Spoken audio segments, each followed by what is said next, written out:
d'un cosmos dont la taille, l'âge et la violence sont à peine concevables. Les télescopes élargissent sans cesse notre champ d'observation de l'univers. Les scientifiques se livrent une course effrénée à la découverte, à l'aide de télescopes toujours plus grands, toujours plus hauts et toujours plus perfectionnés. À chaque fois que nous explorons une nouvelle partie de l'univers, nous allons de découverte en surprise. Tout au long du XXe siècle, les télescopes nous ont livré des images provenant d'au-delà de notre planète, d'au-delà de notre galaxie, nous dévoilant des phénomènes qui dépassent notre imagination, comme la naissance de notre univers, la matière invisible ou le mystère de l'énergie noire. Quant à la question du destin ultime de notre univers, elle reste encore en suspens. L'énergie noire est une des clés qui nous permettra de comprendre le sort de l'univers. L'expansion de l'univers est-elle infinie?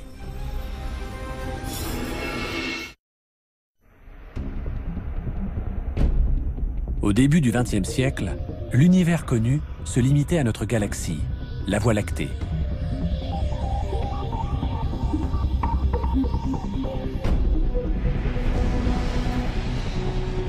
Depuis, nous sommes entrés dans l'âge d'or des découvertes cosmiques. Les télescopes repoussent les limites de notre compréhension du cosmos. Organisés en de vastes réseaux à travers le monde, ces impressionnants télescopes nous révèlent des mystères qui ne cessent de nous émerveiller.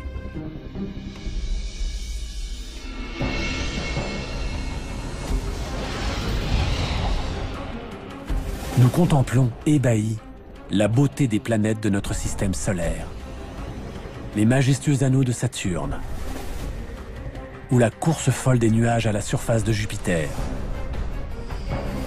Mais au-delà de notre système solaire, nous découvrons l'existence d'exoplanètes, orbitant autour d'autres soleils.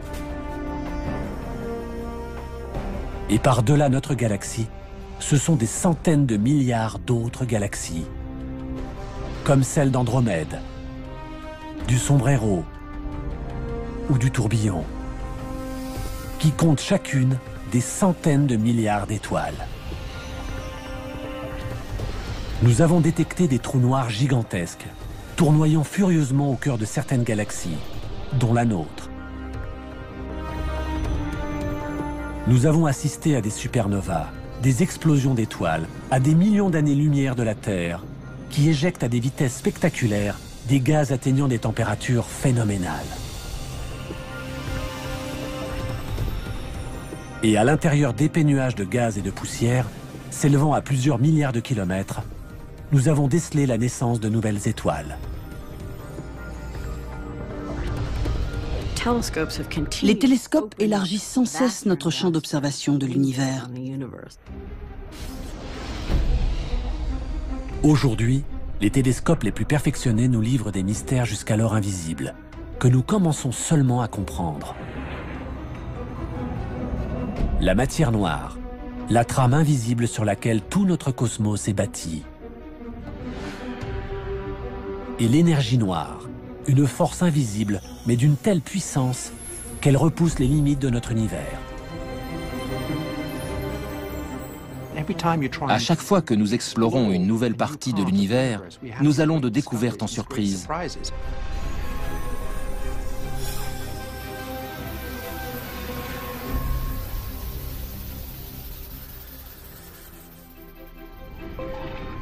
Remontons au début du XXe siècle.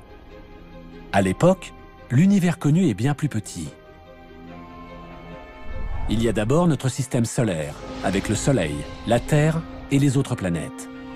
Puis tout autour, les millions d'étoiles qui, avec le système solaire, forment notre galaxie, la Voie lactée.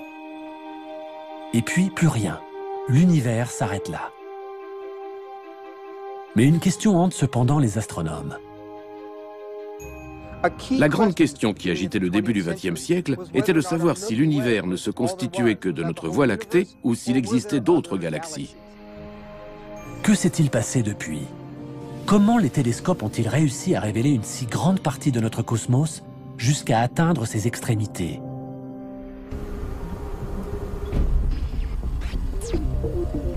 Une petite révolution voit le jour au début des années 1900. Un tout nouveau télescope est en construction. Il changera à jamais notre perception de l'univers. Il repoussera les limites du cosmos et nous embarquera dans un voyage de découverte dont nous ne sommes toujours pas revenus. Il s'agit d'un des télescopes les plus importants de l'histoire de l'astronomie.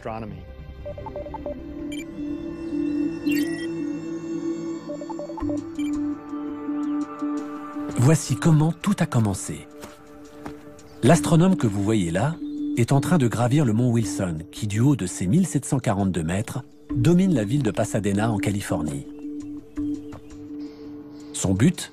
Dépasser les nuages et la brume de la basse atmosphère qui déforment les images télescopiques. Il souhaite étudier la possibilité de construire un observatoire au sommet de ce mont, car l'air y est d'une grande pureté.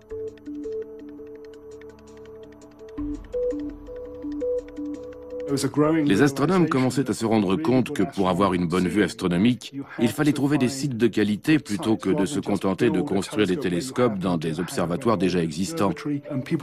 Il devenait évident que les montagnes de l'ouest des États-Unis offraient d'excellentes conditions. À l'époque, la simple idée d'installer un observatoire en haut d'une montagne est révolutionnaire et nécessite une lourde organisation logistique.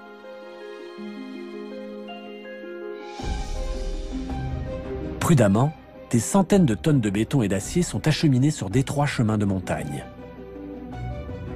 Mais la pureté du ciel en vaut la peine. L'observatoire du mont Wilson deviendra le plus haut observatoire du monde, ainsi qu'une référence pour tous les autres observatoires construits par la suite. L'homme à l'origine de cet observatoire s'appelle George Ellery Hale. Il s'est donné pour objectif de résoudre le plus grand mystère du cosmos, découvrir s'il existe quelque chose au-delà de notre galaxie.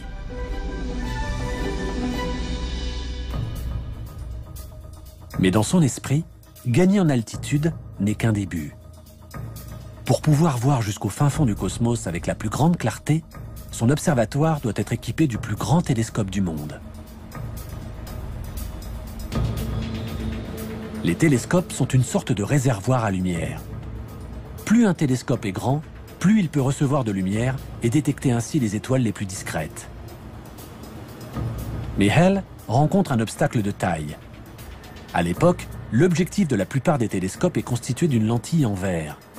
Or, à partir d'une certaine taille, les lentilles se déforment sous leur propre poids, ce qui provoque une distorsion des images. Les lentilles en verre ont atteint leurs limites.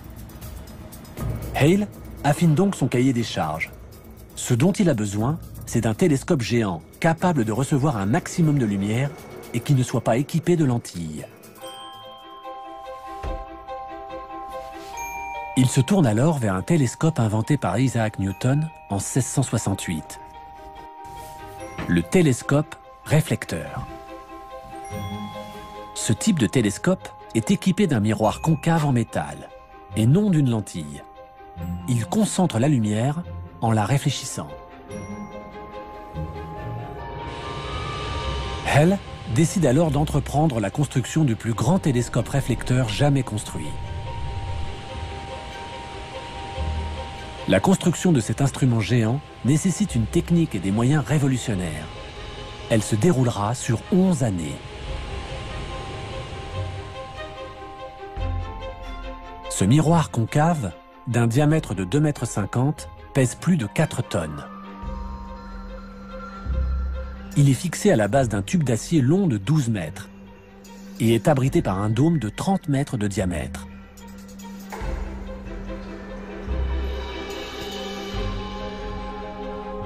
C'est finalement en 1917 que les foules médusées viennent admirer le plus grand télescope jamais construit au monde. The scientific eye of America. To this mecca of stargazers flock astronomers from all nations. Dans le panthéon des télescopes astronomiques, on peut dire sans hésitation que celui du mont Wilson est le plus important de l'histoire de la cosmologie. Ce télescope a permis de faire tant de découvertes qu'il est aujourd'hui incontournable. Rapidement, cet immense télescope est dirigé vers une des plus vieilles énigmes de l'astronomie. Depuis des siècles, ces étranges nuages lumineux qui flottent parmi les étoiles intriguent les astronomes. Ce sont des nébuleuses. Certaines se présentent sous forme de tourbillons ovales, d'autres arborent de délicates spirales étoilées ou déploient dans le ciel leurs tentacules. Elles sont des milliers à apparaître dans l'objectif des télescopes, mais personne n'en connaît ni leur nature, ni à quelle distance elles se trouvent. Certains astronomes pensent que quelques-unes de ces nébuleuses pourraient se trouver en dehors de notre Voie lactée. Ces nébuleuses seraient-elles alors ce que l'on appelle à l'époque des univers-îles, des galaxies semblables à la nôtre? Si tel est le cas, alors notre connaissance de l'univers et de ses limites s'en trouverait bouleversée. L'observatoire de Hale lève enfin les contraintes techniques qui paralysaient jusqu'alors les recherches astronomiques. Hale invite les meilleurs astronomes du monde à venir l'aider à résoudre une fois pour toutes cette énigme. Parmi eux se trouve un jeune homme, un certain Edwin Hubble. Edwin Hubble était un des plus grands astronomes d'observation. On lui doit un nombre impressionnant de découvertes décisives. Hubble passe des nuits entières à scruter les nébuleuses, vissées au télescope du mont Wilson. Une en particulier retient son attention, la nébuleuse d'Andromède. En effet, elle livre grâce au télescope des détails jusqu'alors invisibles. C'est finalement grâce à la puissance de ce télescope que les nébuleuses allaient devenir accessibles et que l'on ferait toutes ces découvertes qui allaient radicalement changer notre compréhension de l'univers.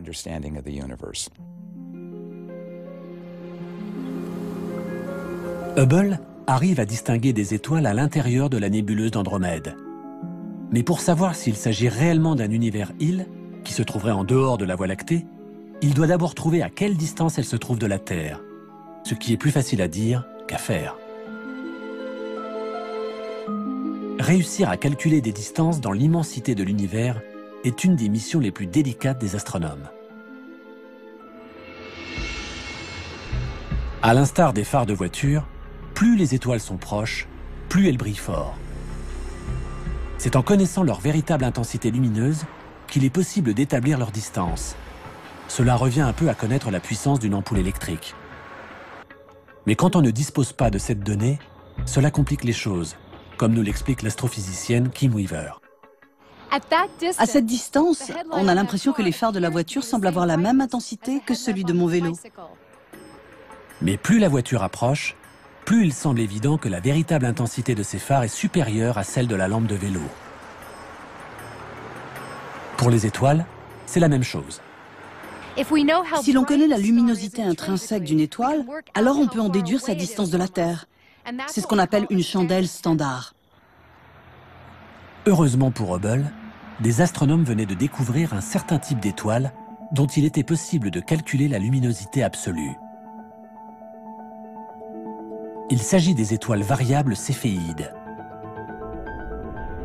Elles se reconnaissent à la variation périodique de leur luminosité. Il ne reste plus à Hubble qu'à trouver une de ces étoiles dans la nébuleuse d'Andromède.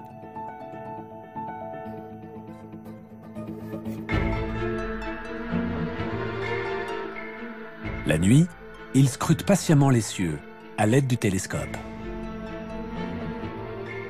Et le jour, il analyse les clichés pris durant la nuit, dans l'espoir de repérer une étoile dont la luminosité aurait changé.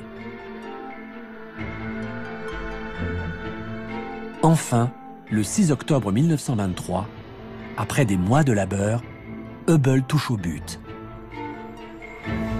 Il repère une variable céphéide en bordure d'Andromède.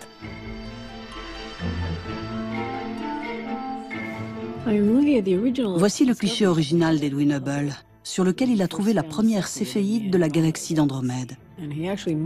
Il a d'ailleurs marqué d'une croix la position de cette céphéide et ajouté VAR avec un point d'exclamation pour souligner le fait qu'il s'agissait d'une variable céphéide.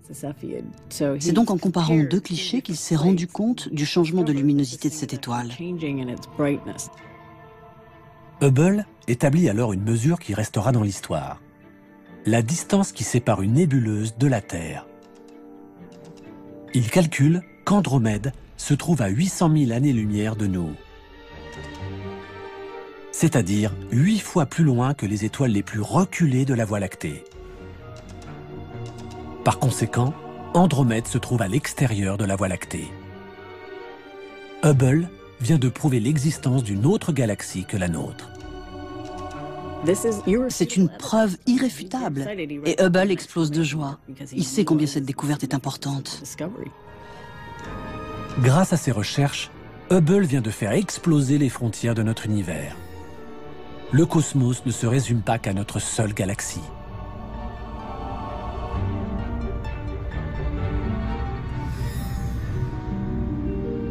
Hubble découvre ensuite qu'Andromède n'est pas unique et qu'il existe encore des douzaines de nébuleuses qui sont en fait des galaxies.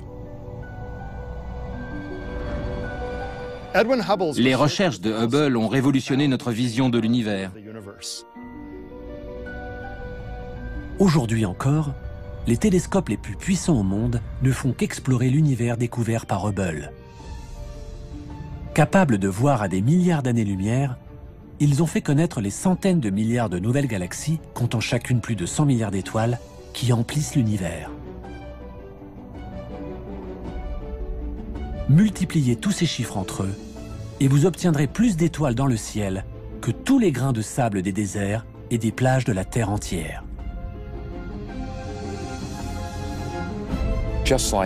En l'espace d'un instant, l'univers est devenu des centaines de milliards de fois plus grand. Hubble, en prouvant l'existence d'autres galaxies en dehors de la nôtre, donne presque une dimension d'infini à notre univers.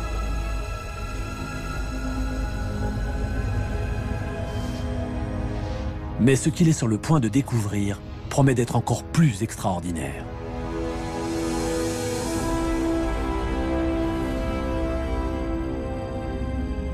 Au cours des années précédentes, certains astronomes avaient remarqué que de nombreuses nébuleuses, identifiées ensuite par Hubble comme des galaxies, s'éloignaient de nous. Hubble s'attache maintenant à en connaître la raison et commence par effectuer des analyses sur la lumière elle-même. Il utilise pour cela une méthode mise au point dans les années 1800. Voici un spectroscope construit vers 1880. Il fait partie de la première génération d'instruments utilisés pour étudier la lumière du Soleil. C'est le genre d'instrument qui a transformé l'astronomie, parce qu'il permet de décomposer la lumière comme jamais on n'aurait pu l'imaginer. Le spectroscope fait apparaître le spectre de la lumière blanche sous forme d'un arc-en-ciel de couleurs. Ce spectre contient des informations utiles pour comprendre le déplacement des étoiles. La lumière se compose d'ondes. Chaque couleur a sa propre longueur d'onde. La longueur d'onde de la lumière bleue est courte, tandis que celle de la lumière rouge est plus longue. Mais quand une galaxie fuse à travers l'univers, on peut observer depuis la Terre une variation de sa longueur d'onde. Si la galaxie se rapproche de la Terre, sa longueur d'onde se rétrécit et apparaît dans les tons bleus. Si la galaxie s'éloigne de nous, alors sa longueur d'onde s'étale et tire vers le rouge. C'est ce que l'on appelle le décalage vers le rouge. Ce phénomène peut servir de compteur de vitesse cosmique. Plus la vitesse d'éloignement de la galaxie est importante, plus sa longueur d'onde se décalera vers le rouge.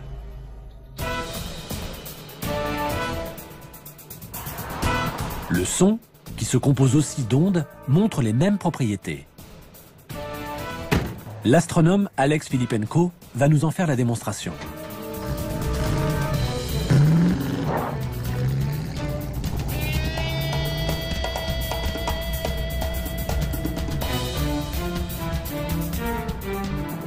Ça va être amusant.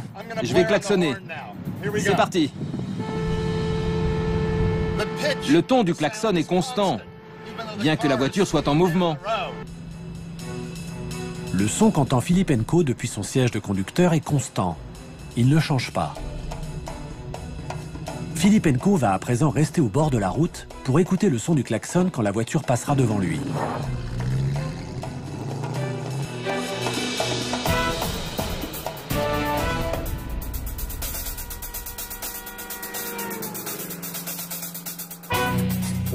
Tant que la voiture approchait de moi, les ondes du klaxon étaient comprimées, donc le son était plus aigu. Mais quand elle a commencé à s'éloigner, les ondes se sont allongées et le son semblait plus grave. On a entendu... Si cette voiture bleue avait roulé beaucoup plus vite, alors la haute fréquence de la lumière bleue se serait étirée et la couleur bleue aurait tiré vers le rouge. Nous aurions vu la voiture rouge. C'est ce qu'on appelle le décalage vers le rouge.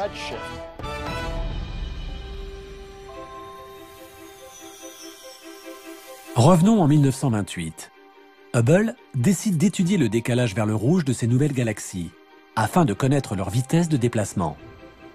Il établit un tableau des vitesses des galaxies proches ou plus lointaines. Il cherche à savoir s'il existe une corrélation entre la vitesse de déplacement des galaxies et la distance à laquelle elles se trouvent. Hubble s'épuise des nuits durant à analyser la lumière des galaxies. Mais ses conclusions sont sidérantes. Il découvre que plus une galaxie se trouve loin, plus son décalage vers le rouge est prononcé. Donc, plus vite elle s'éloigne. En 1929, il avait réussi à établir une relation très intéressante entre ces deux phénomènes. Plus les nébuleuses étaient loin, plus elles s'éloignaient vite.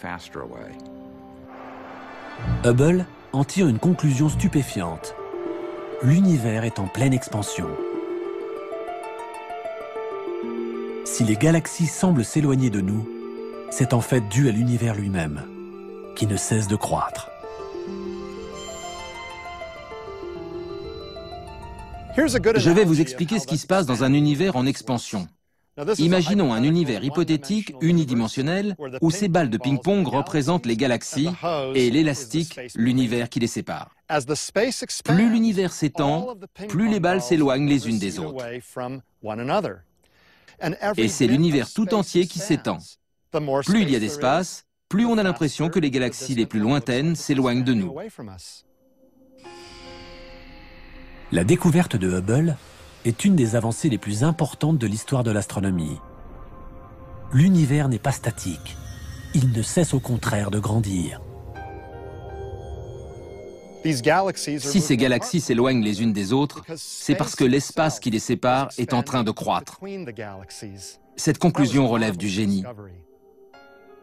Jamais Hubble n'aurait été capable de faire une telle découverte sans le télescope du mont Wilson et son miroir de 2,50 m. Aujourd'hui, c'est sur les hauteurs du Nouveau-Mexique qu'un des télescopes les plus perfectionnés du monde reprend et développe les travaux révolutionnaires de Hubble. Le Sloan Digital Sky Survey étudie la lumière de centaines de milliers de galaxies en même temps. Chacun de ces disques en aluminium est en fait une carte des galaxies qui peuvent être observées pendant une partie de la nuit. Chacun des 640 trous que contient cette plaque d'aluminium correspond à une galaxie qui se trouve à des millions d'années-lumière de nous. Ces trous sont reliés par des fibres optiques à une version améliorée du spectroscope utilisé par Edwin Hubble afin de mesurer le décalage vers le rouge de chaque galaxie. Puis, les disques sont insérés par des techniciens à la base du télescope et ajustés en fonction de la région du ciel qui leur correspond. On obtient alors 640 spectres en même temps, ce qui rend notre étude redoutablement efficace. Grâce à cette méthode, on connaît aujourd'hui la vitesse de plus de 930 000 galaxies. Nous commençons donc à avoir une image plus précise de l'univers dans lequel nous vivons et de la rapidité de son expansion. Mais en 1929, la découverte de Hubble pose une question de taille. Si l'univers est en pleine expansion, quelle est l'origine de ce mouvement ? Hubble s'est donc rendu compte que les étoiles s'éloignaient les unes des autres. Si on approfondit un peu, on finit par se poser la question de savoir si ces étoiles auraient pu être autrefois concentrées en un seul endroit. Les astronomes émettent alors une théorie révolutionnaire, celle du Big Bang. L'instant unique de la naissance de notre univers. Cette idée est à tel point révolutionnaire que les scientifiques ont du mal à y croire. Il était impossible d'observer ce phénomène. Cela paraissait absurde à l'époque. Einstein lui-même n'y croyait pas. Non seulement personne n'adhérait à cette théorie, mais en plus, les télescopes d'alors ne permettaient pas d'observer les effets du Big Bang. Pour étayer cette théorie, les astronomes ont donc besoin d'un télescope radicalement différent, capable de voir ce qui est invisible pour l'œil. Au-delà des couleurs que notre œil perçoit, se trouvent les rayons du spectre électromagnétique invisibles à l'œil nu. Les rayons gamma, les rayons X, les ondes radio, les micro-ondes sont d'une importance cruciale pour les astronomes.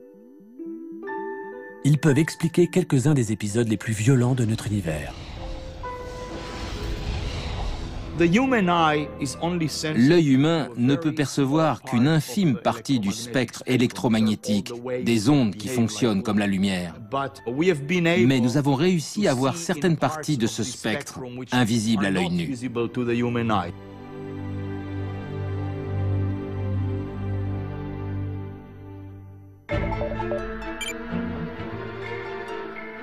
« 1964. Les astronomes Arno Penzias et Robert Wilson testent un nouveau radiotélescope. Son antenne géante leur permet de mesurer les micro-ondes et les ondes radio présentes dans l'espace, grâce à la chaleur qu'elles dégagent. Selon leurs calculs, les étoiles de notre Voie lactée devraient émettre une faible chaleur. Mais lorsqu'ils dirigent leur antenne vers l'espace intersidéral, où normalement ils ne devraient rien capter, le télescope, contre toute attente, enregistre quelque chose. Nous pensions que le ciel, en dehors de la Voie lactée, serait très froid, voire qu'il frôlerait le zéro absolu. Mais à notre grande surprise, nous avons constaté que sa température s'élevait à 3 degrés au-dessus du zéro absolu. Ce mystérieux signal semble provenir d'un peu partout. Nous avions un son ou un signal, si vous voulez. Était-ce des ondes radio? Était-ce autre chose? Nous n'en avions aucune idée. Penzias et Wilson pensent d'abord qu'il s'agit d'un problème de fonctionnement du télescope, qui provoquerait une interférence. Ils vérifient tout, allant même jusqu'à balayer les déjections de pigeons qui jonchent l'antenne. Le son était toujours là, été comme hiver, nuit et jour, en permanence, et provenant de partout.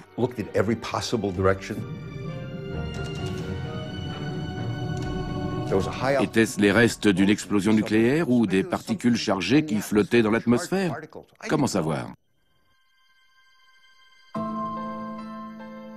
Penzias et Wilson sont dans une impasse. Mais ils entendent parler de travaux menés par une équipe de scientifiques un peu plus loin dans leur rue, à l'université de Princeton. Robert Dicke et ses collègues viennent de démontrer qu'il devrait être possible de capter la rémanence du Big Bang. Ils en ont même calculé la température qui devrait atteindre les 3 degrés Kelvin au-dessus du zéro absolu. J'ai donc appelé au bureau de Robert Dicke et je suis tombé sur lui. Et j'ai appris plus tard qu'après avoir raccroché, il s'est tourné vers ses collègues et leur a dit « Messieurs, nous avons été doublés. » Penzias et Wilson viennent sans le savoir de trouver la première preuve physique de l'existence du Big Bang. Ce signal, capté par leur radiotélescope, est la rémanence de la naissance de l'univers, ou fond diffus cosmique. Aujourd'hui encore, cette découverte est une des plus importantes de tous les temps.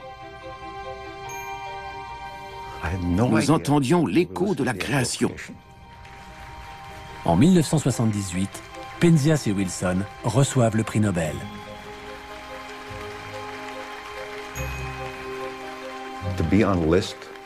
Se retrouver sur la même liste qu'Albert Einstein, dans la même lignée, était tout bonnement inconcevable. Comment se comparer à toutes ces personnalités qui avaient reçu des prix Nobel? Cette découverte, en 1964, de l'écho de la radiation du Big Bang a été la toute première preuve d'un Big Bang chaud de l'origine de l'univers. Penzias et Wilson avaient donc mis le doigt sur une preuve directe du Big Bang. Mais il faudra attendre encore 37 ans et l'arrivée d'une technologie micro-ondes bien plus sophistiquée pour comprendre comment le Big Bang a pu créer l'univers tel que nous le connaissons aujourd'hui.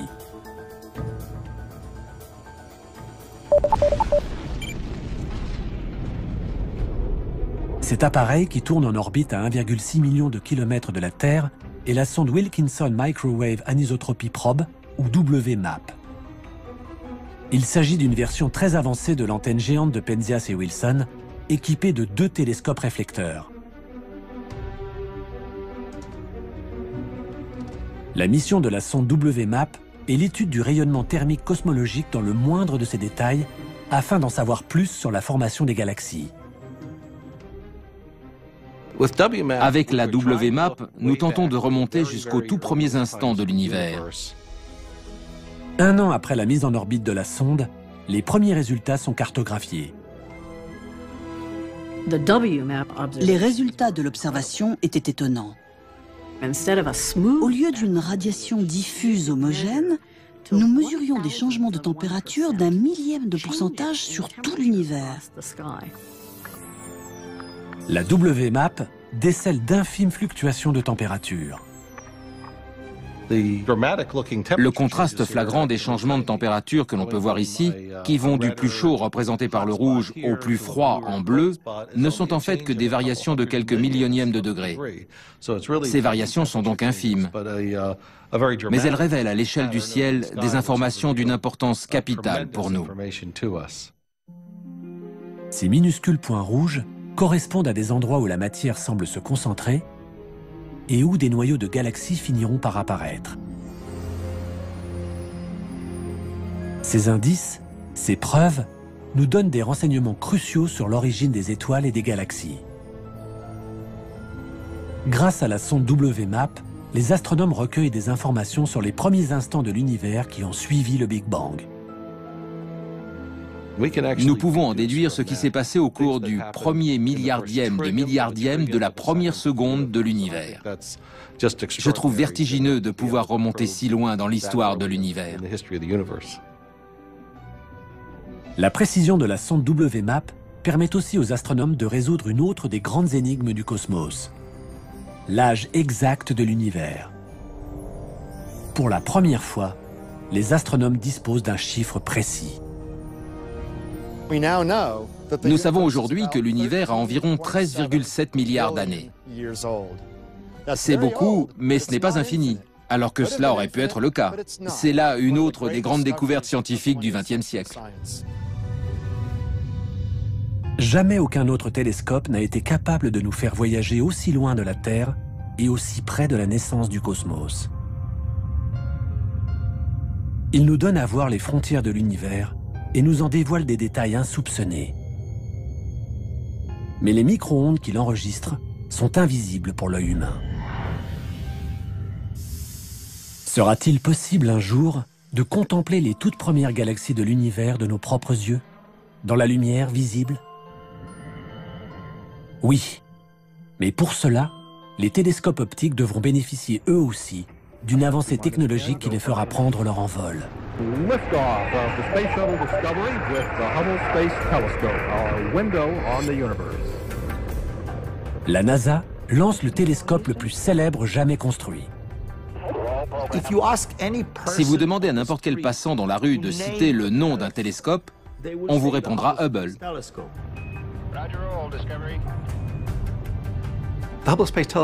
Le télescope spatial Hubble est certainement le télescope le plus productif de l'histoire. Son impact historique est comparable à la première fois où Galilée a dirigé son télescope vers le ciel. Ce télescope de 12 tonnes est un monument à la mémoire de l'homme qui a fait reculer les frontières de notre univers connu. Après une course folle dans l'atmosphère terrestre, il est mis en orbite à près de 600 km au-dessus de nos têtes.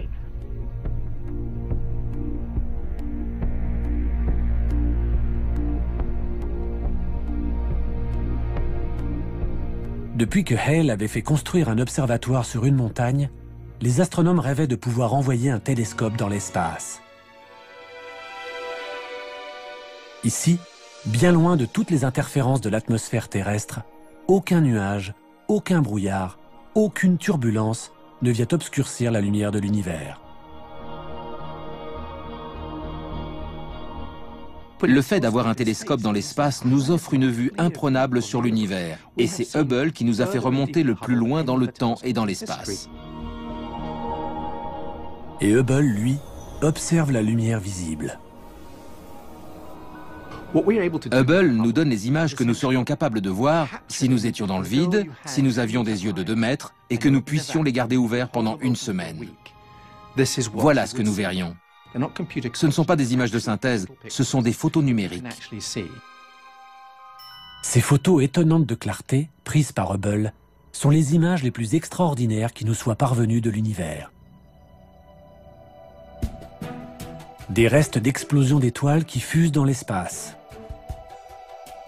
D'immenses nuages de gaz et de poussière d'où naissent de nouvelles étoiles. De lointaines galaxies tourbillonnant dans l'espace. Et qui, entrant en collision, créent de nouvelles supergalaxies. Je crois que mon image préférée est celle de la nébuleuse Papillon. C'est une nébuleuse dont s'échappent des gaz à presque 1 million de km/h.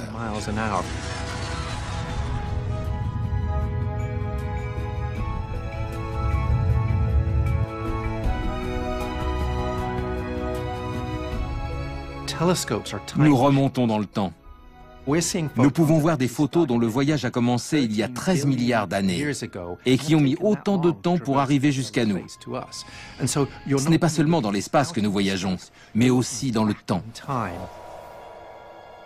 En 1995, les astronomes décident de tester la capacité de Hubble à remonter dans le passé.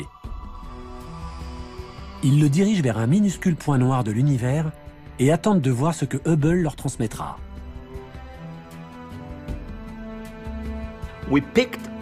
Nous avons choisi une microscopique partie du ciel où il n'y avait rien, du moins rien de spécial. Nous avons fixé pendant 10 jours un point noir dans le ciel. C'est comme si on avait demandé à Hubble d'espionner par un ridicule petit trou de serrure de notre galaxie l'univers qui s'étendait derrière. La taille de ce trou ne dépassait pas le diamètre d'une paille. Mais ce que voit Hubble est fascinant. Et dans cette infime partie du ciel, nous avons compté 10 000 galaxies. Chaque point lumineux que vous voyez sur cette image représente une galaxie composée d'une centaine de milliards d'étoiles telles que le Soleil.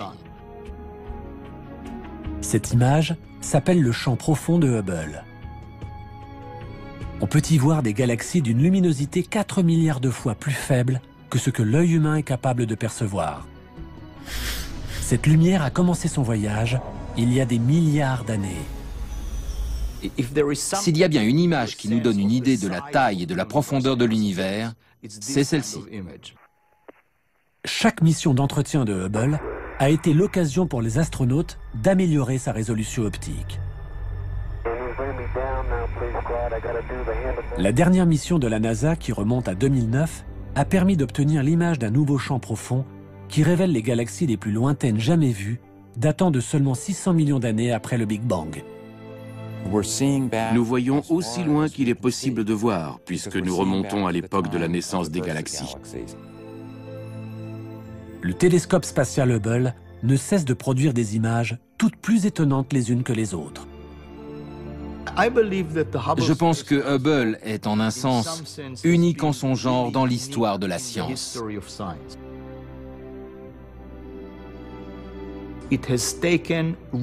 Il a déclenché la fièvre des grandes découvertes.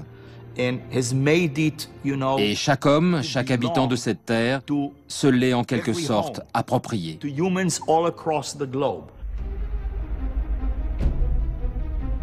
Hubble a permis de mettre les mystères de notre cosmos sous le feu des projecteurs. Il travaille aujourd'hui avec un vaste réseau de super télescopes modernes. Ensemble, ils tentent d'en savoir plus sur un phénomène inconnu qui a secoué le monde de l'astronomie et qui menace de remettre en question toutes les connaissances que l'on a pu amasser sur l'univers. Une force énigmatique que l'on a baptisée énergie noire. L'énergie noire est une énigme absolument totale. C'est une énergie qui semble avoir été créée de rien, du vide sidéral. Nous ne savons pas ce que c'est. Rien ne laissait présager de la découverte d'une telle énergie noire.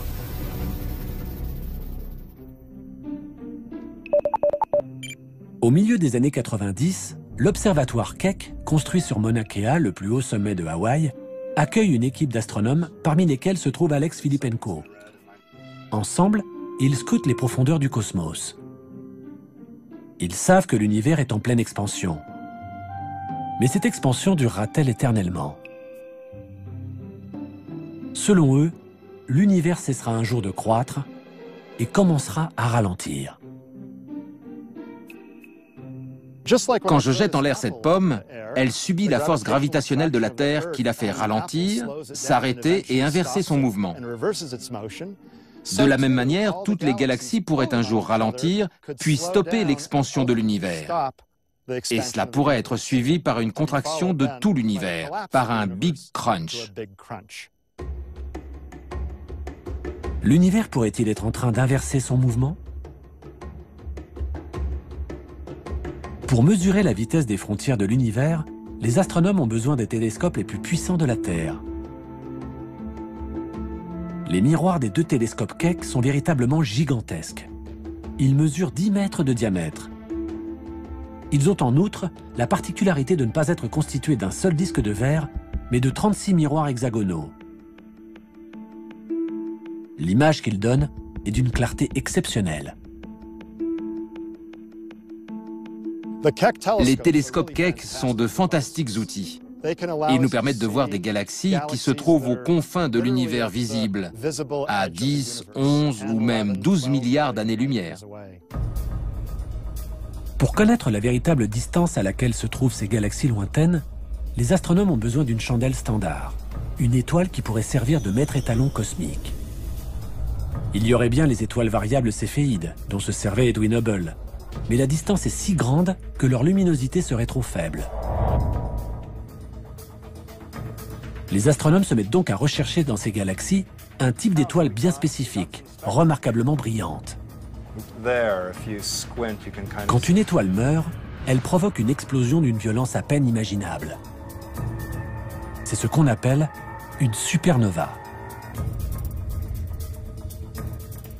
Une supernova est une explosion d'étoiles. La mort d'une étoile n'aboutit pas systématiquement à une explosion, mais quelques étoiles se disloquent intégralement et provoquent une gigantesque, une colossale explosion. Encore faut-il trouver le bon type d'explosion d'étoiles.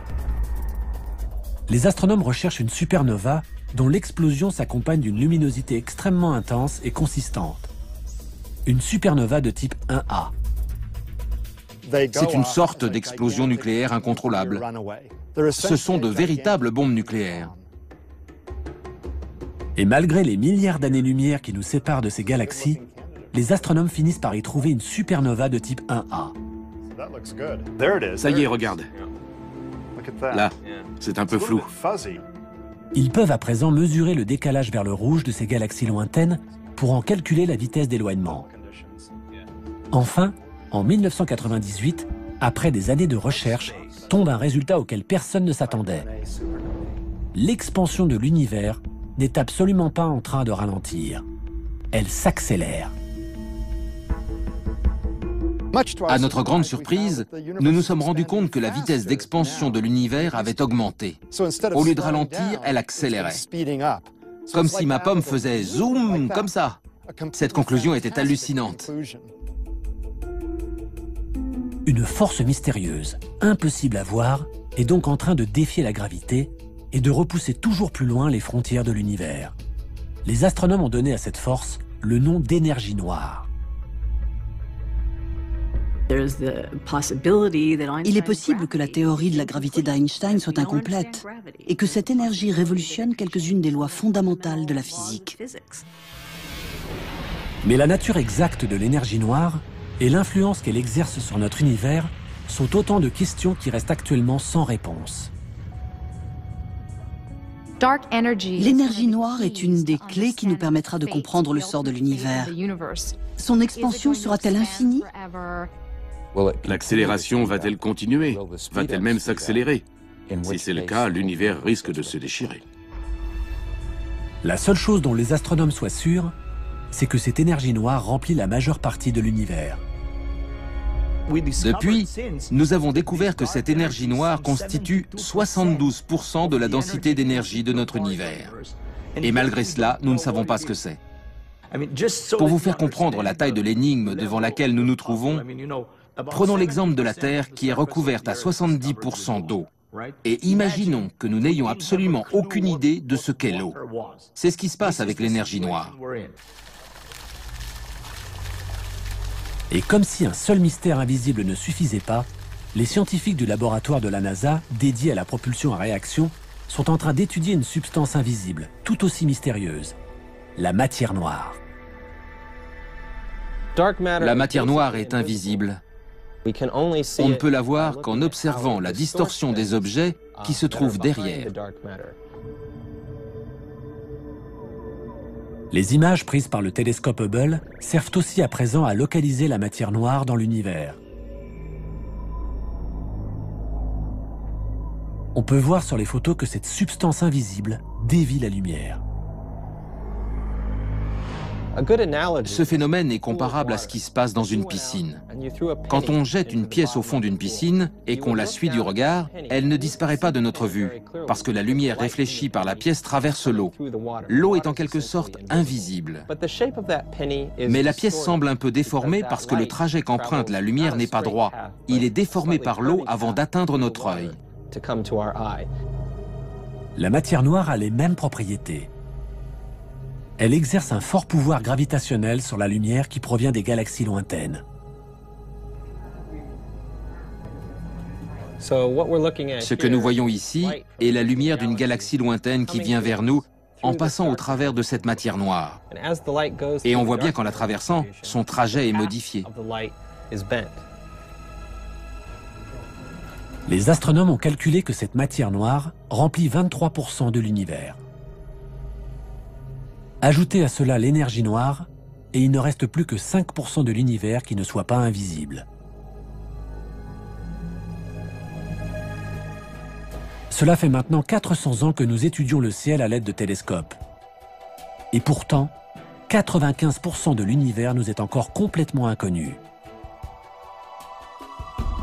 La prochaine étape est enclenchée.